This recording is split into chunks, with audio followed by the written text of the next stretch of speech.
Hey everyone, today I'll be covering how to get the most out of your Pryme wheels. Now whether you've got a wheel that mounts on a bench grinder like we have here, or something that goes on a Dremel or a die grinder, a little small wheel like that, there are some important things you can do to make sure you're getting the most life out of them and getting the best finish and also just having the best experience with buffing. Now first and foremost, the most important thing is to make sure you're using the correct wheel for your application, the correct wheel for your goal. Now, the most popular wheel is the fine grade cleaning wheel. This works really good for stripping off corrosion and rust, giving it a nice brush finish. Then we have the rough grade wheel. This is quite a bit more abrasive. It'll remove scratches, smooth over casting lines and scrapes, and leaves more of a rougher brushed finish.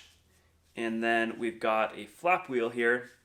This works really well for removing scratches and scrapes and smoothing over casting lines as well. But what this does really good is creates a nice smooth finish where you don't have dips and waves. Sometimes the thinner wheels, you can get a little inconsistent with the finish. Also have a few smaller wheels. This is a cleaning type wheel, so it does the same thing as this fine grade wheel. Also, these are offered in a flap wheel as well to complement the larger flap wheel. And then if you're going for a polished or a mirror type finish, got these polishing wheels as well. This brings out a really nice shine in metals like aluminum, steel, stainless steel, and even titanium. Now I put together a wheel chart, like a guide that shows what each one of these wheels does best, which machines they go on, and some of the downfalls of each wheel as well. If you want to check that out, it's a really valuable tool. Click the link down below this video. Now for the wheels that mount on a bench grinder or buffing machine like this, there's a few things to keep in mind. You want to have a flange or a washer on either side of the wheel just to keep it in place. Helps from it spinning on the shaft. Also, you want to space out the wheel as far away from the machine as you can. So you can use some spacers like this. These flanges also have a little spacer built in. Get that wheel out to the end of the shaft. We could even space it out further if we wanted, just so that way you have more room in here for buffing. If you have a part that has a lot of tight areas, you're going to be hitting it on the machine here. And as far as how tight these nuts need to be, you pretty much just got to snug it down. It is a thread that turns opposite of the motor, so it's not going to come loose. Just snug is where you need it. Now the part I'll be demonstrating on today is this old dirt bike silencer. Pretty crusty looking, a lot of corrosion, just dirty from over the years. So this is made of aluminum. Now before we get started, you want to make sure you have a pair of gloves on. These are just old riding gloves. Make sure you have some eye protection, and not a bad idea to have some breathing protection too, like a respirator. Now first off, what's very important is you decide which way you want to buff. You don't want to start going one way and then switch it up and go the other way. That'll end up with a cross grain and it doesn't look very good. Now on something like this, I would buff it in this direction here. You can flip it around and go the long way if that's what you prefer. But this particular part would be easier to buff it the short way. Now for example, we have a swing arm here. On a part like this, I would go the long way. It looks a lot better if you buff in the long direction on these. It just kind of boils down to personal preference and what's easier to maneuver around the machine. Now with this part, we've decided to buff in this direction. I'm gonna turn the buffer on and show you guys how we bring this thing back to life. So we're just gonna use light pressure. All it takes is a few seconds to bring out that brilliant brush finish. You definitely don't want to push into the wheel. If you end up pushing into it, you'll wear it out prematurely, and you could even start taking chunks out of it. So just light pressure with the fine wheel here. I'm not going to bore you guys and do the entire silencer, but you can kind of get an idea how that would look. Got a nice smooth brush finish there. Now a couple more things with these wheels. If you want to get a more broad path, more consistent finish, you can actually stack several wheels wide on the machine here. Show you what that would look like. I mean, you can do as many wide as your machine would allow On something like this, I'd probably only do 2 wide. Now what this is going to do is give you a little wider path, more consistent finish, and it is going to make the wheels last a bit longer.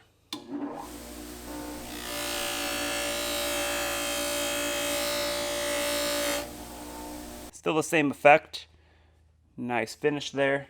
Now when you're buffing around sharp edges like with these brackets, you gotta be really careful. You could possibly catch an edge and fling the part, or shred up the wheel, tear up the wheel, you know. Now the best way to approach this is to know which way your wheel is spinning. Now most machines spin counterclockwise, so the wheel is spinning toward you.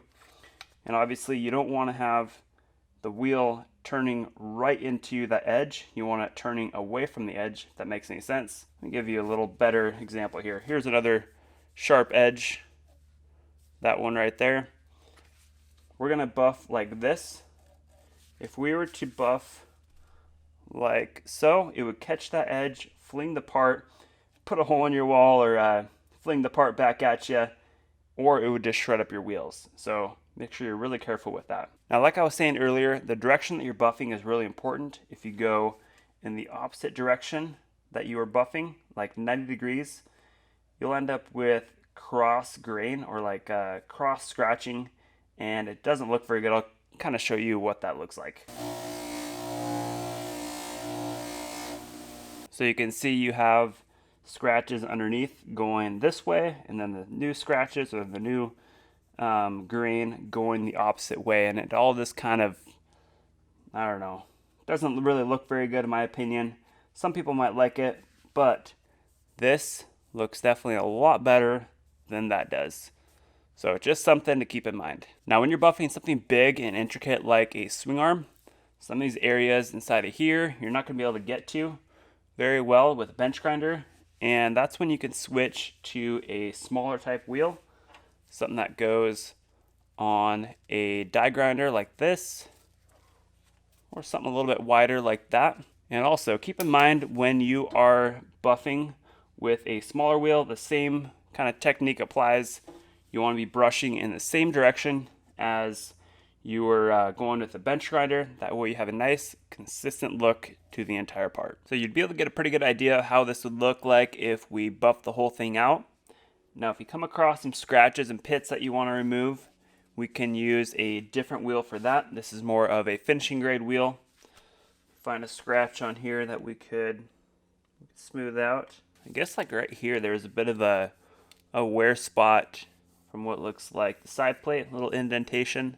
So we're going to use the rougher grade wheel to help smooth that out. And I'm also going to show you what the flap wheel would do as well. And just like with the other wheel, we're going to buff in the same direction, try to get that consistent look to it.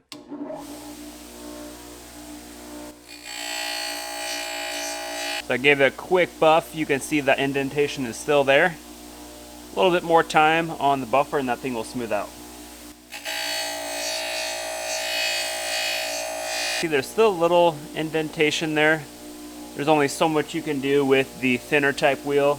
We're gonna have to switch to a little wider wheel, like the flap wheel, to completely smooth that out. Now if you've got more of just like a single scratch, like right here, there's a little one right there, you can buff that out pretty easily with the rough grade wheel. I'll show you.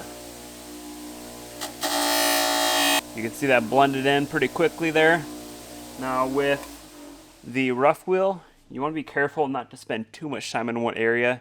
You'll end up with a bit of a dip, and that's where this much wider flap wheel helps a lot with a nice consistent finish. Now one more thing with the rough grade wheel, you can apply more pressure compared to the fine grade wheel because this is more abrasive, it's more stiff, and is gonna withstand that pressure a little bit better. All right, now I'm gonna show you what this flap wheel is capable of. So we've got that same dip we were working on earlier. Go ahead and smooth that out.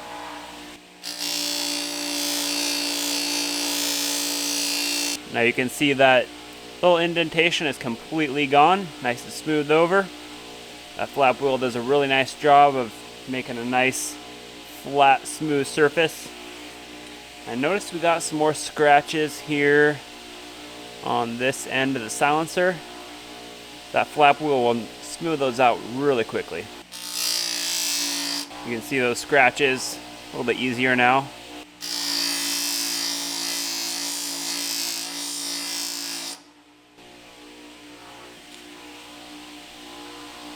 You can see about 10 or 15 seconds on the buffer, smooth those out really nicely. So you can follow up the flap wheel or the rough wheel with the fine wheel and really get that nice brush finish like we had here. Same thing applies for these more aggressive wheels. You want to stay away from sharp edges. If you are against a sharp edge, you want to make sure the wheel is spinning away from it and not toward it. If it's going toward it, it'll catch that edge, fling your part, and tear up your wheel as well. Also, with these wheels, how you are buffing against the wheel makes a big difference too. Now, if the wheel's spinning this way, counterclockwise, when you're buffing, if you're going against the direction of the wheel, that's going to cut more aggressively. And if you're buffing with the direction of the wheel, that is going to cut less aggressively. And one more thing with these flap wheels, if you notice that it's taken a long time to cut through a scratch or a casting line, go to a lower grit.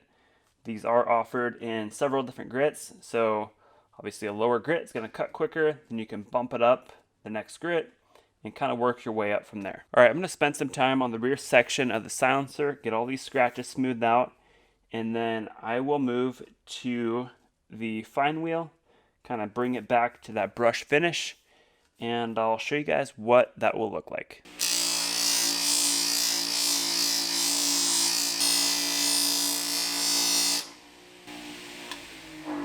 Now, one little pointer with the flap wheels is you want to use the full surface of the wheel. You don't want to tilt the part and get into the side of it. That'll really dig a groove or like a dip in it. So definitely make sure you're using the full width of the wheel so that way you have a consistent finish. I'm going to switch over to the fine wheel now.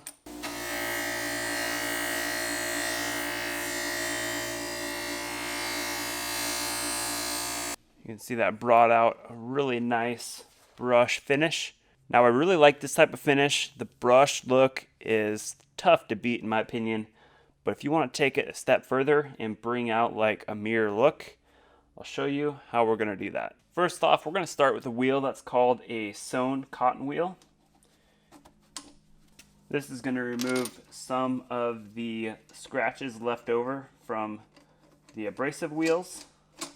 And with these wheels, you got to use a compound. This one is called Tripoli, or like a brown compound. And so you just spin up the wheel and then use some light pressure. Get that compound worked into the wheel. And the same technique applies to these wheels as well. You want to buff in the same direction. It's not quite as important, but you still want to go in the same direction. Stay away from the sharper edges and use pretty much just light pressure. You don't want to just jam the part into the wheel.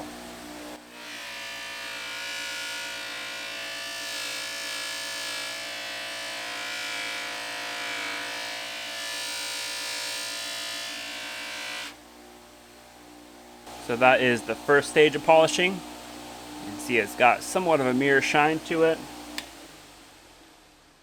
We should be able to bring out the rest of the shine with what's called a loose sewn wheel. And this wheel uses a compound as well, the white colored stuff.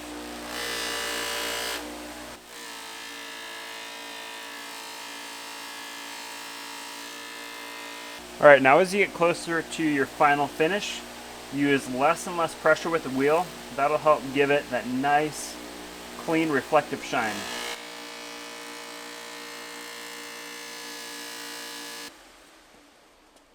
All right, got her looking pretty good. Got that nice reflective shine on it. Now, one last little tip with these cotton wheels or the polishing wheels. Occasionally you want to use a rake or something sharp to help break up the compound inside the wheel, and you'll get like a fresh edge on it. It'll start cutting better, cutting cleaner. So either pick one of these up or, like I said, use a sharp edge to kind of clean and comb through that wheel. One more thing I forgot to mention with going for a brush type finish like this right here, you can actually pull the fine wheel off of the machine or grab like a square hand pad And you can finish by hand brushing. So grab your wheel, go in the same direction that you were buffing in. So we were buffing in this direction. You can go like this. And this will give you a lot more consistent finish on larger parts or parts where you use many different size wheels, especially when you're using something smaller like this. You'll end up with a little less consistent of a finish. And the way to combat that is by finishing up by hand. All right, that's gonna wrap it up. So whether you're going for a chrome or reflective like finish like we did here, or a brushed look like that right there, or you're just looking to smooth out some scratches like we did up here, or if you're just wanting to prep for paint or powder coat or zinc plating, there's so many different applications for these wheels, but Pryme has got you covered for each and every application. Well, I hope this video helped you guys out. As always, if you have any questions at all, just shoot me an email at cameron@prymemx.com. Happy buffing, guys.